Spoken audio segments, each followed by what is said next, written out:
kikiligin din kayo. Ekonin magkasama sa Japan. Ito kasi yan, si Janine Gutierrez ay may ganap talaga sa Japan habang si Jericho Rosales ay sinamahan at naka-all-out support sa ganaps ng aktres.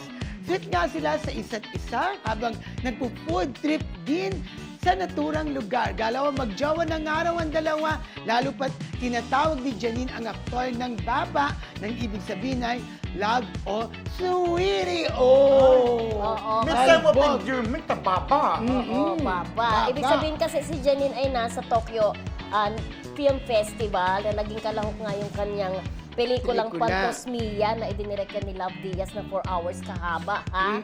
Diba? So, naging kalahok ito sa World Focus section ng Tokyo International Film Festival. At talaga naman si Jericho talaga ay nagbigay ng oras niya para samahan. Kaya nga. Diba? Oo. Mabuti walang schedule si Eko. Oo, Talaga hindi. ba? Siguro yung schedule niya, pinamove niya. O pwede rin naman na ano. Lalo na kung Oo. love na love mo ang isang tao, Gagawin mo diba? talaga kahit True. busy ka. Nireserve niya talaga yung araw na yung Oo. para kay Janine. At kitang-kita doon sa vlog talaga kung gaano sila nag-e-enjoy lalo na sa pagkain. Sabi nga ni Jericho, di ba na hindi naman niya masyadong ginagawa yung pagbablog. Oh, vlogger ka, sabi nga ni Janine sa kanya na talagang hanga daw sa talent ni Janine na paghahanap ng mga masasarap na kakainan. Talagang ano, no? Food trips sila talaga. Tama, galawan magjowa na talaga. Oo.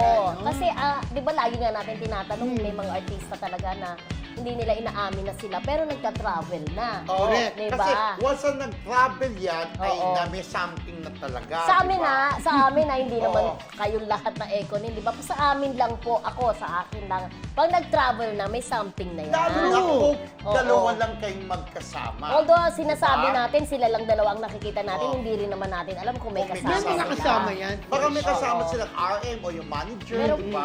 pero Yung wala ganun. kasi ako nakikitang kasama nila nung kahit silang ano eh. Kasi sabi nila, ba't naman namin sila kukunin, mga kasama namin? Vlog ko to, sabi ni Oo. Jericho. Hindi kasi Gusto kami bibihira. lang ni Janine, Hindi sabi. kasi bibihira yung nakita ko na may shot. Alam mo naman kasi pag may kasama ka, di ba? Ang shot nila it's either Janine o Jericho. O kapag dalawa sila, alam mong May nakaganon. makukuha. Hindi, alam mong cellphone nyo lang talaga ganun. yung ano. Pero base Pero sa nung nakita kumakain ko, sila together. Eh, pwede mo itabi yung ano. Ganun ba Pwede mo yun? lang So- stand yung cellphone, di ba? So, ini-insist mo na silang dalawa lang ang magkasama. Kaya nga. Ganun ba yun? Hindi, inaano Siya. ko lang yung possibility Oh. na kahit dalawa lang kayo o mag-isa ka lang, pwede mo namang kunan yung sarili mo. Correct. Ganun. Pero sa vlog, Possible. pero sa vlog ni Eko, parang siya mismo habang umaandar siya, kinukuha Oo, niya sa kasi sarili, yung mga diba? shot nga may mga shot na hindi perfect kasi, kaya alam mong Na sila lang. Anyway, si Jericho lang. may kasama man sila o Wala. wala. No, nakita niyo naman, obvious naman, di ba? At ang mahalaga, nag-effort si Eko na makasama kanyang jowa, di ba? at saka yung pag-holding hands nila, at saka yung masyadong comfortable ni na humawak kay Jericho, parang feeling ko may something na talaga sa kanila. True, lalo!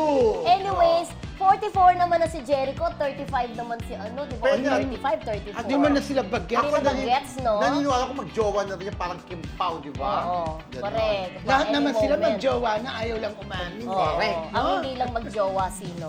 Ha?